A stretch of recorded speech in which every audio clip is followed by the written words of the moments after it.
Boa noite, bem-vindos ao jornal. As chuvas intensas que fustigaram Maputo no final da tarde de ontem destruíram várias infraestruturas e uma delas é a escola secundária de Matola, onde muitas salas de aulas ficaram sem teto. Traumatizada, estava fora de mim. Eu nem sei como é que saí daqui. É o sentimento de quem viu de perto a destruição do seu local de trabalho. Da loja de venda de material decorativo e imobiliário localizada na Estrada Nacional número 4, pouco se pode recuperar. O início da chuva na tarde de ontem também marcava o início da queda da infraestrutura. Por volta das 17h45 foi quando começou uma ventania muito forte que se fazia sentir por dentro. Vi os vidros abanarem por cima. Eu disse à menina, vamos esconder nas escadas, por baixo das escadas. Um segundo depois de ter saído dali, vi isto abaixo. Chapas no chão, teto caído e árvores desabadas. É o cenário que caracteriza a escola secundária da Matola, uma infraestrutura que se tornou vulnerável ao mau tempo nos últimos anos. O vendaval afetou a nossa instituição e fez sentir mais nesta zona do ginásio da escola. Deixou o campo descoberto, uma parte descoberta do nosso campo. Para além disso, afetou o poste de energia que fornece a corrente ao parque do automóvel da escola.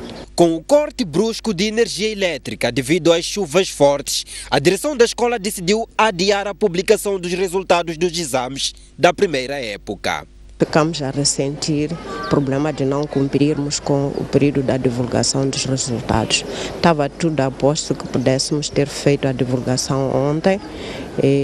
Assim que houve o vendaval, destruiu uma parte da zona do PT, que é a fonte de energia da escola. Deveríamos ter divulgado ontem e nós estaríamos a dedicar o dia de hoje para a preparação para os exames. Até aqui, ainda não há vítimas humanas registradas. O governo da Matola já está no terreno para ajudar a reerguer as infraestruturas destruídas. Estamos em prontidão para reativarmos todas as forças que vão dar o seu melhor para minimizar esta situação. Em outubro passado, um forte vendaval sacudiu a zona sul do país, matando dezenas de pessoas e destruindo vários bens. Dezenas de pessoas marcharam hoje na cidade de Maputo em prol dos direitos humanos. Personalidades consideram que o país está a melhorar no que diz respeito aos direitos fundamentais, mas admitem que prevalecem ainda alguns desafios.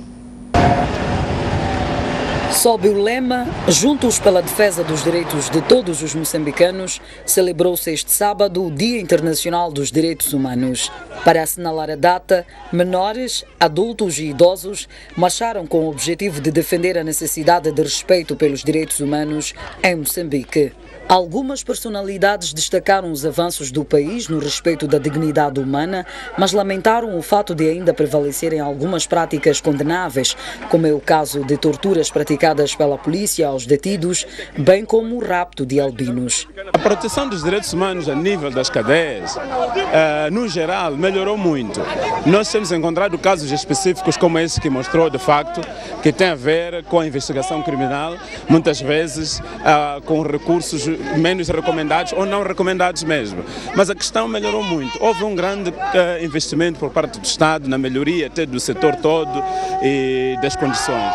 Algumas prisões ainda têm problemas de alimentação. A alimentação ainda é uma vez por dia, em alguns lugares. Tem problemas de cobertores, água potável. Essas questões sempre encontramos dentro das prisões. Mas, no geral, há uma melhoria que a gente pode elogiar. O grande problema ainda continua na investigação criminal, onde, por falta de recursos e meios, a nossa investigação criminal ainda utiliza critérios que não são recomendados a nível do processo penal.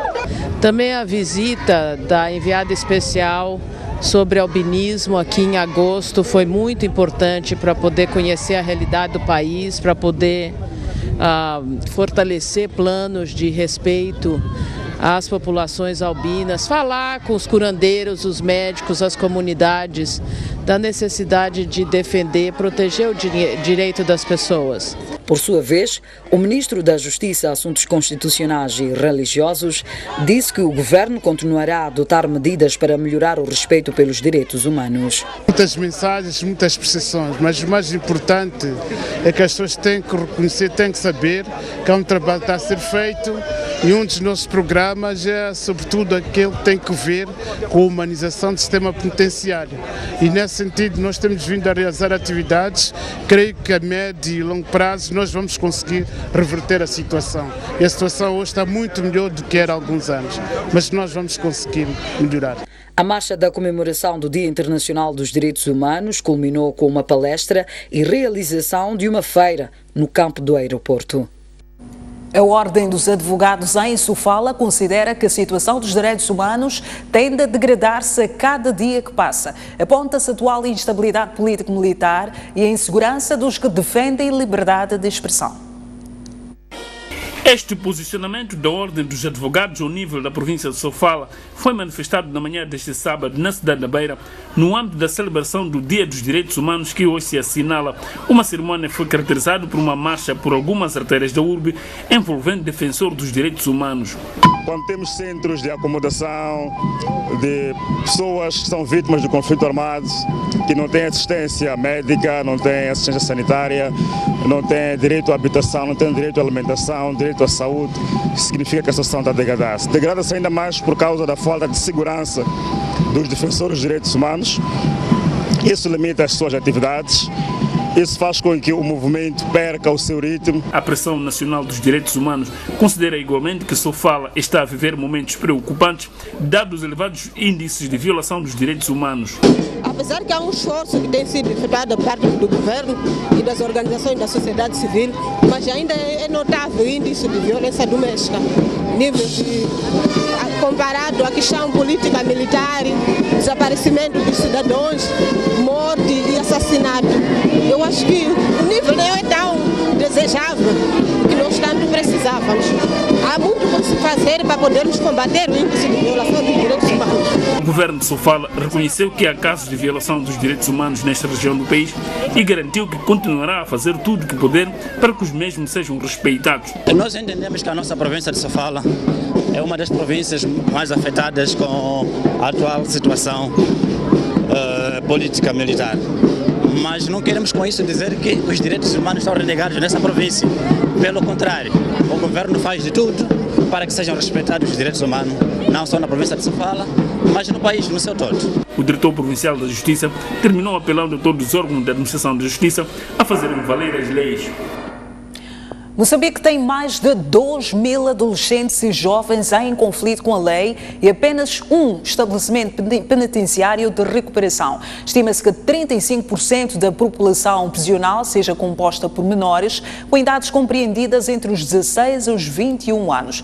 No Dia Internacional de Direitos Humanos, a ISTV mostra como vivem os reclusos da única cadeia que o país comporta, concebida para menores.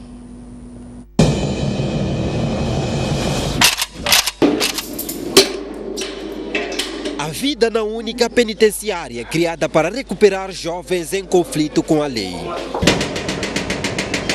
O dia começa pontualmente às 6 horas, quando os reclusos são tirados das celas em grupos para tomar a primeira refeição do dia.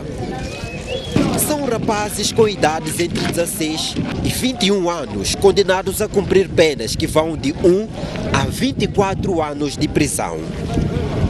O pequeno almoço é tomado neste refeitório. No menu, chá com pão e manteiga. Para o almoço, feijoada com chima. E para o jantar, feijoada com arroz. Vamos recolher as secções. A cabeça do comboio. Aqui, a disciplina deve ser obedecida com rigor. Eu pessoalmente peguei o guarda, então eu precisava de saber onde está o cofre. O guarda não quis me mostrar, então acabei de me revoltando.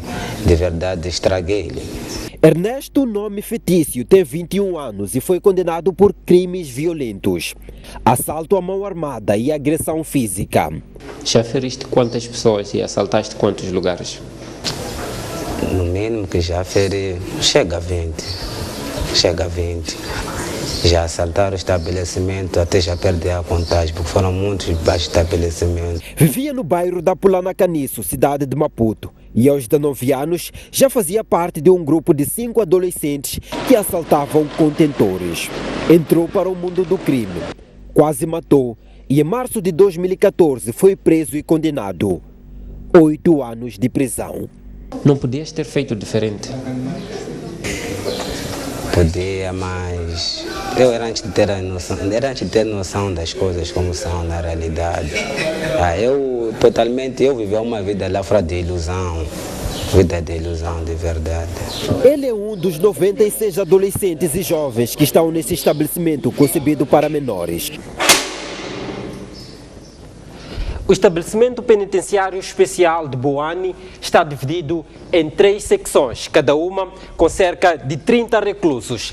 Nesta, por exemplo, em que nos encontramos, os reclusos estão divididos em beliches. Já há aqui 18 beliches, o equivalente a 36 reclusos. Uns passam o tempo aqui e outros no exterior, em atividades. Mas para garantir que tenham contato com o mundo exterior, está disponível aqui um televisor, através do qual podem saber o que acontece fora. Mas aqui também há regras. O televisor só pode estar ligado das 17 às 21. Mas nem todos têm a mesma sorte. Em Moçambique, cerca de 2.300 menores estão em conflito com a lei, segundo o Serviço Nacional Penitenciário, e existe apenas um estabelecimento dedicado a esta faixa etária. Dados revelados por um estudo do Unicef estimam que cerca de 30% da população prisional em Moçambique tem 16 a 21 anos de idade. Até que ponto estamos a respeitar os direitos humanos quando colocamos crianças nesse tipo de situações? Sim, isso é uma preocupação e é uma preocupação que deve ser vista como um assunto primário. Porque quando eu digo primário é justamente por causa do princípio que fez referência, o princípio do interesse superior do menor, isto é, a primazia deste princípio. Porque quando nós estamos a tratar de menores, temos sempre nas nossas decisões, tanto privadas como públicas, pôr em primeiro lugar a criança. Pode vir a assimilar novas modalidades, novas filosofias de prática do crime.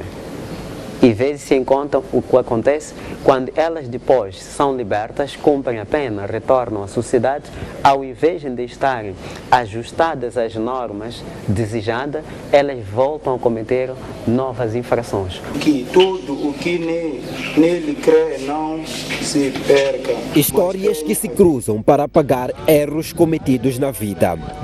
Pessoas em tenra idade, sonhadoras e que pedem perdão à sociedade. Me arrependo das pessoas que fiz mal, nesse caso, pai de outras famílias, que eram guardas lá fora, que já elegei, que já deixei debaixo no hospital. São as pessoas que primeiro me arrependo por ter feito aquilo. E me arrepender por mim mesmo próprio, o caminho onde eu estava. Uma reportagem para acompanhar na íntegra amanhã no programa Grande Plano, na STV, após o Jornal da Noite. O secretário-geral da Frelimo distancia-se dos atos de corrupção envolvendo dirigentes do partido no poder. Eliseu Machava diz que os seus autores devem ser punidos exemplarmente. Numa altura em que são revelados casos de corrupção envolvendo dirigentes públicos, o secretário-geral da Frelimo veio este sábado a público dizer que o partido no poder distancia-se de tais atos. A Frelimo não começa agora a combater tudo o que é mau. Sempre que houve casos que envolveram qualquer que fosse um membro da Frelimo em atos de criminalidade, atos de corrupção, a Frelimo se distanciou, combateu de forma aberta. Eliseu Machava diz que os envolvidos em atos de corrupção serão responsabilizados de forma exemplar. A Frelimo tem uma linha clara que está nos seus estatutos. Portanto, para nós, entendemos que esses que entram nesse esquema devem ser responsabilizados, porque a Frelimo também é pela honestidade, é pelo trabalho limpo. Eliseu Machava falava à imprensa pouco depois de reunir com os membros da OJM, braço juvenil do Partido Frelimo, ato que marcou o fim da sua visita de 3 dias à província de Manica. Membros do Movimento Democrático de Moçambique estão reunidos em Mucuba, na Zambésia, para desenharem estratégias que têm em vista as eleições de 2018 e 2019, as autárquicas e gerais, respectivamente.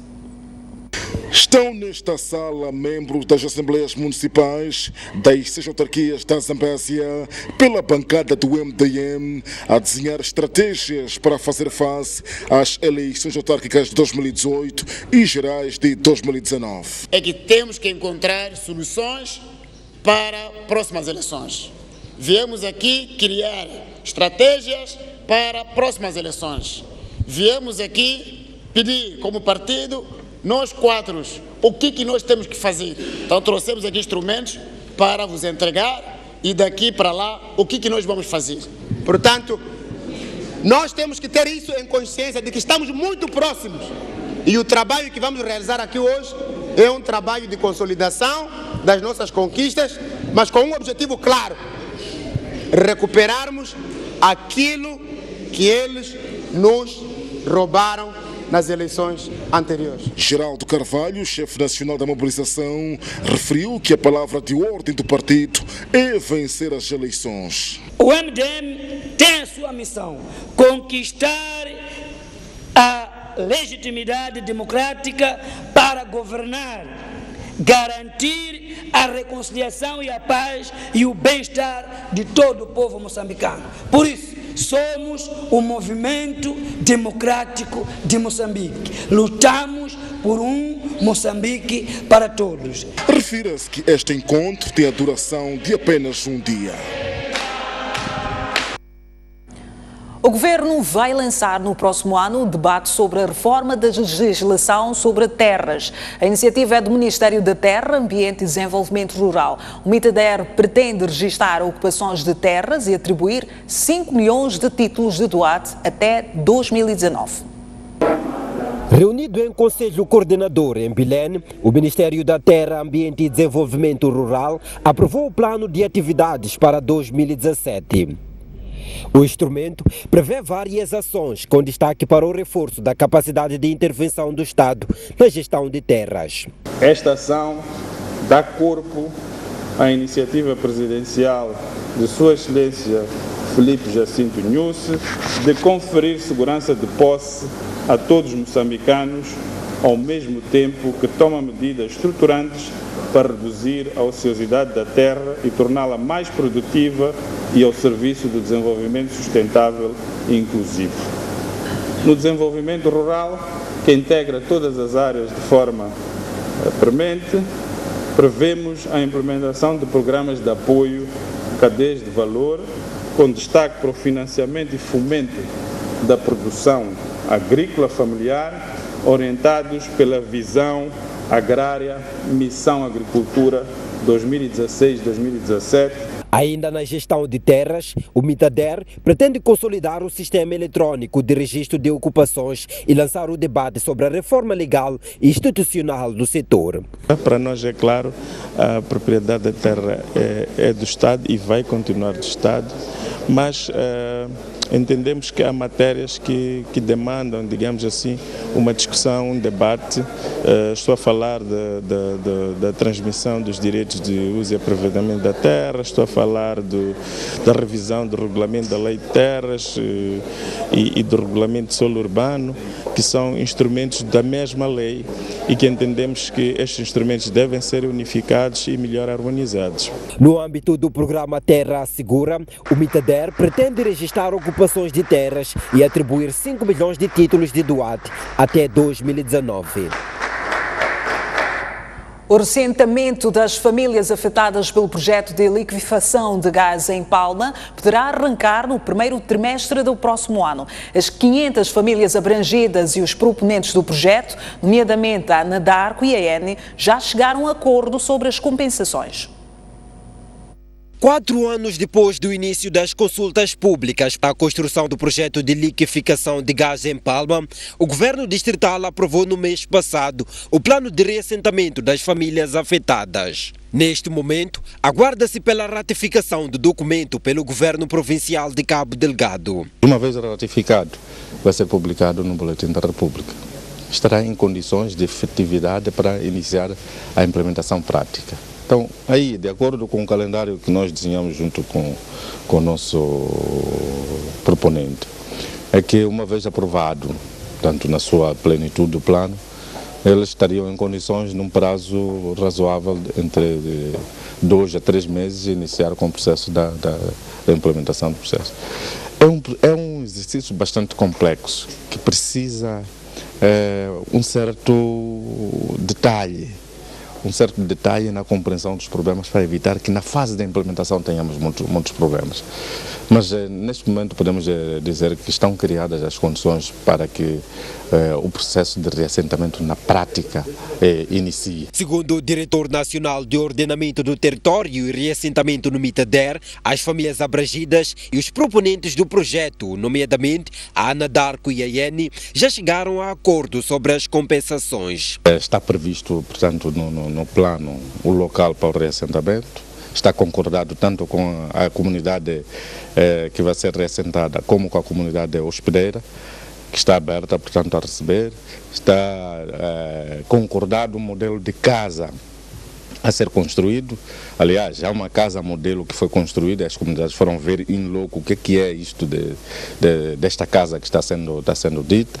Está concordado também em relação ao pacote de compensação. A construção do projeto de liquefação do gás do Rovuma vai afetar mais de 1.600 famílias na península do Afungi, das quais cerca de 500 terão de ser reassentadas. O Ministério da Terra, Ambiente e Desenvolvimento Rural está a preparar a proposta de revisão da legislação florestal para garantir a exploração sustentável da madeira. A reforma do setor das florestas passa também pela redução de licenças simples através da sua transformação em concessões. O objetivo é garantir que haja reposição de árvores abatidas, uma exigência apenas aplicável aos titulares das concessões. Há 10 anos deu-se a possibilidade de licença simples, nos termos da lei, só para os moçambicanos, como uma forma de preparar a sua condição financeira. 5 anos depois, ele terá capacidade de implantar a maquinaria para processamento da madeira. Mas isto acontece justamente ao contrário. Cada ano que passa, nós sentimos que as licenças simples vão aumentando e as concessões vão se reduzindo. No ano em que apenas 520 operadores conseguiram renovar as licenças, o Diretor Nacional de Florestas lamenta a existência de nacionais que alugam as suas licenças simples a operadores estrangeiros. Em relação ao aluguer das licenças, falta de capacidade, percebemos que isto é consequência da pobreza das mentes dos operadores. Muitas vezes, alguns moçambicanos pedem licença para explorar a madeira, cuja área não dominam. Neste momento, o governo percebeu que, para evitar esta exploração desordenada, este aluguer das licenças, então, a primeira medida que tomou é proibir a exportação da madeira em touro. A Direção Nacional de Florestas é responsável pelo licenciamento dos operadores florestais, sendo que a fiscalização da exploração, processamento e empacotamento da madeira é feita pela Agência Nacional de Controlo de Qualidade Ambiental. E para ver a seguir, em Manica, mais de 400 professores primários foram graduados. Entretanto, boa parte deles não terão vagas para lecionar no próximo ano. É um assunto para desenvolver após o intervalo. Até já.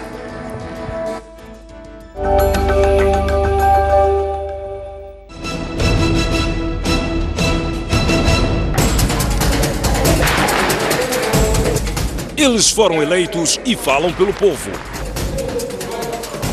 Trata-se de um instrumento importante. Reprovamos o orçamento retificativo. São efeitos e não causas. O que eles discutem e as decisões que tomam. A Renamo acha por bem que o governo vá à Assembleia da República. É importante que tiremos lições desta tragédia.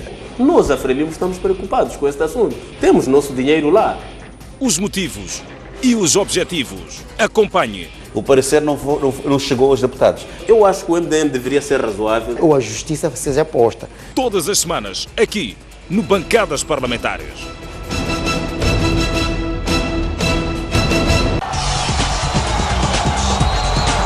Domingo, você acompanha as principais incidências do final de semana desportivo. A arte e magia das estrelas. A festa e emoção. O registro dos momentos mais marcantes do desporto moçambicano. Ganhar e ganhar. Comentários fundamentados de figuras abalizadas e incontornáveis. Nós temos de estar ao nosso melhor nível. A gente tem que procurar alternativas. Tudo isto e muito mais no programa Ao Ataque.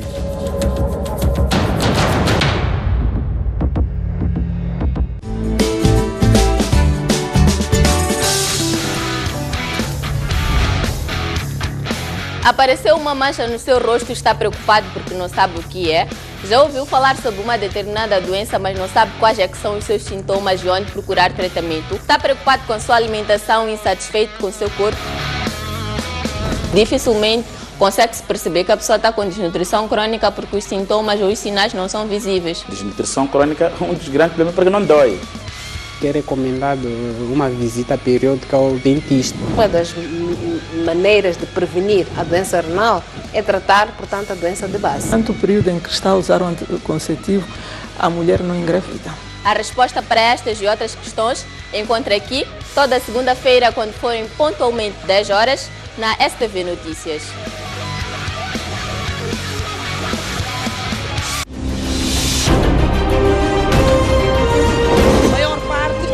Para novos tempos e novas esperanças. A grande questão agora é tentar perceber como é que uma obra tão recente desabou.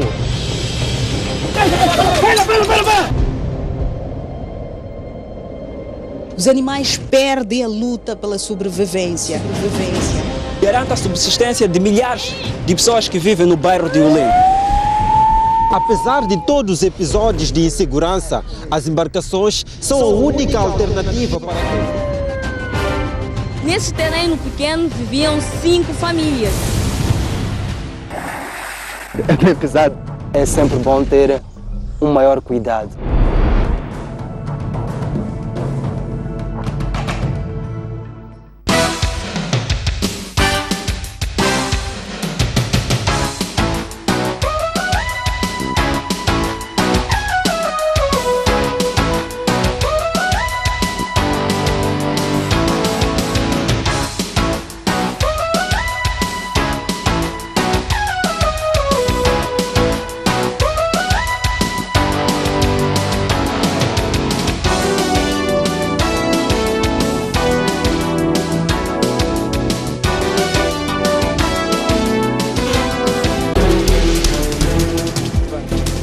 Combate ao crime é a palavra de ordem da chegada do líder da RENAM à cidade portuária de Natal.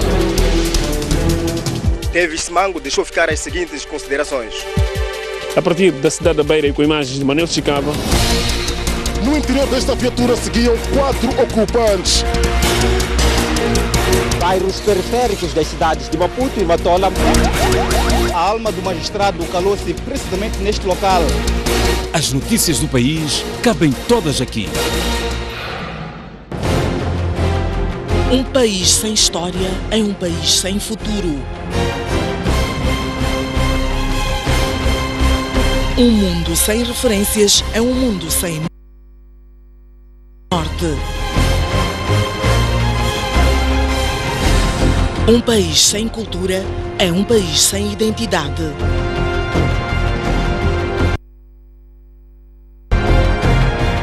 Um país sem ídolos é um país sem referências.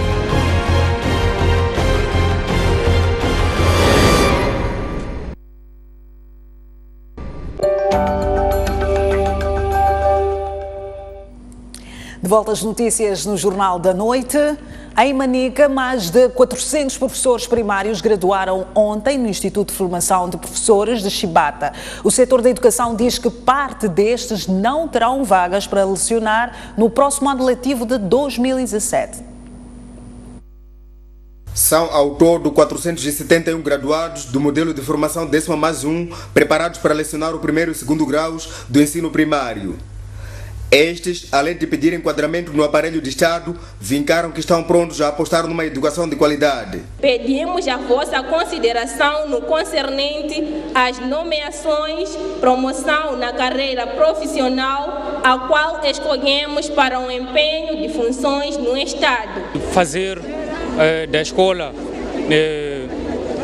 minha fonte de trabalho, trazer uma educação de qualidade. Prometo exercer aquilo que eu pude ter nesta formação, mostrar as minhas habilidades, qualidade de ensino para as crianças. Entretanto, o governo de Manica desafia os recém-formados a cumprir com a promessa de melhorar a qualidade de ensino, ao mesmo tempo que alerta que não haverá vagas para todos no ano letivo que se avizinha. Quero recordar que a nossa missão principal é fazer com que as nossas crianças, nas nossas futuras turmas, saibam ler, escrever e contar.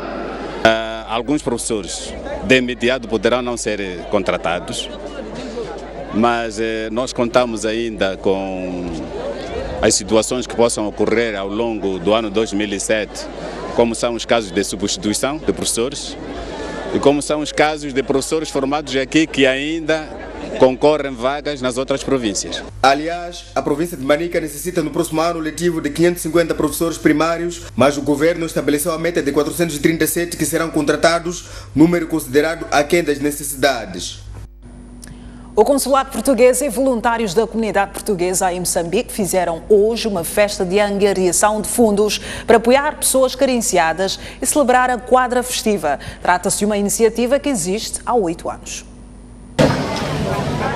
Crianças, adultos e idosos juntaram-se este sábado em Maputo, nesta feira que visava angariar fundos para apoiar pessoas carenciadas.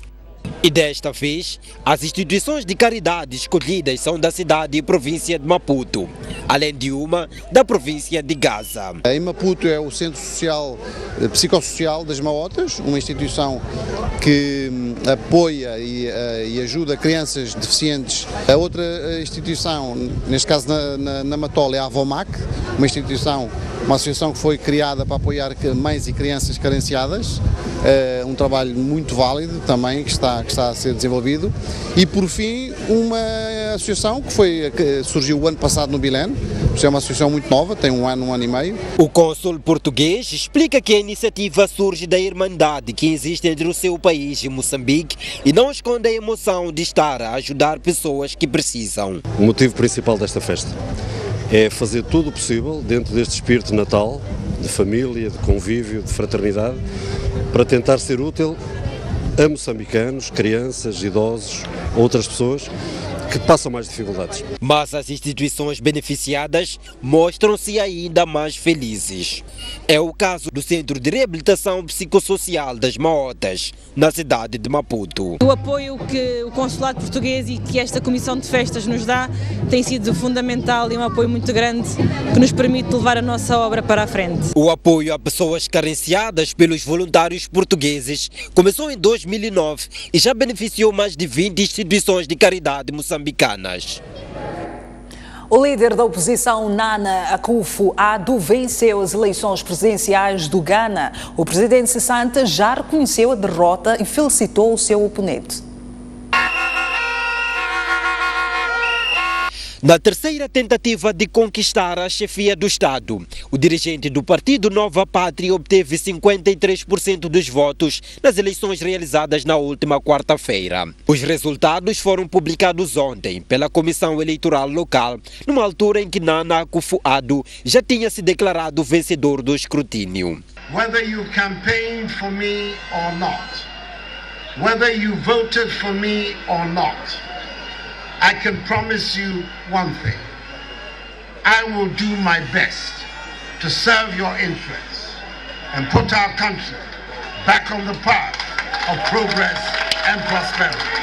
O rival e presidente cessante, John Dramani Mahama, reconheceu a derrota e felicitou o adversário, prometendo facilitar a transição. Centenas de apoiantes juntaram-se esta sexta-feira em frente à residência modesta de Akufo-Addo para celebrar a vitória. Regularmente, Ghana é apontado como um exemplo de estabilidade e de democracia na África Ocidental. Esta é a terceira vez desde 2000 em que o governo do dia é tirado do poder nas urnas. A África do Sul assinala hoje a passagem dos 20 anos da entrada em vigor da Constituição, pôs termo ao regime da segregação racial, o apartheid.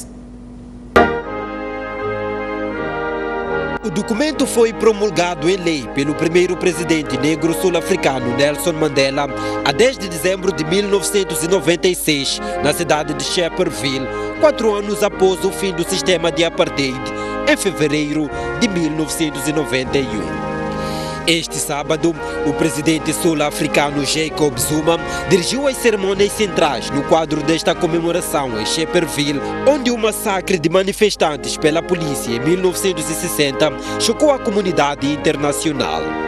Zuma disse na ocasião que os sul-africanos devem estar orgulhosos desta etapa importante e refletirem sobre as conquistas da democracia constitucional nos últimos 20 anos. Esta comemoração decorre sob o lema Celebrar 20 anos de Constituição, transformar a sociedade e reunir a nação. A nova Constituição sul-africana é amplamente considerada como uma das constituições mais progressistas e inovadoras do mundo na defesa dos valores democráticos de dignidade humana, igualdade e liberdade. As celebrações do Dia da Constituição Sul-Africana coincidem com o Dia dos Direitos Humanos, data em que a Assembleia Geral das Nações Unidas adotou a Declaração Universal dos Direitos Humanos em 1948. Para celebrar a efeméride, o secretário-geral das Nações Unidas, Ban Ki-moon, lembrou a importância da defesa dos direitos humanos num contexto mundial de conflitos, crises humanitárias e aumento do discurso de ódio. E para ver a seguir, o presidente dos Estados Unidos, Barack Obama, ordenou uma ampla revisão aos ataques cibernéticos registrados nas eleições. É um assunto para o próximo bloco, mas antes vamos às previsões meteorológicas para as capitais provinciais do país, a começar pela Zona Sul, Maputo, a registrar a máxima de 28 graus, a mínima de 23, Xai-Xai com máxima de 28, mínima de 24, 27 graus, máxima e mínima de 18, Parinhambane. Na zona centro, a cidade de Beira registra máxima de 34, mínima de 24, Chimoio com 31, mínima de 20, Tete com 38, mínima de 24, 35 máxima e mínima de 25 para a cidade de Climane. No norte, a cidade de Nampula registra máxima de 35, mínima de 19, 27 máxima e mínima de 16 para Lixinga e Pemba com registro de máxima de 31 e mínima de 25 graus Celsius.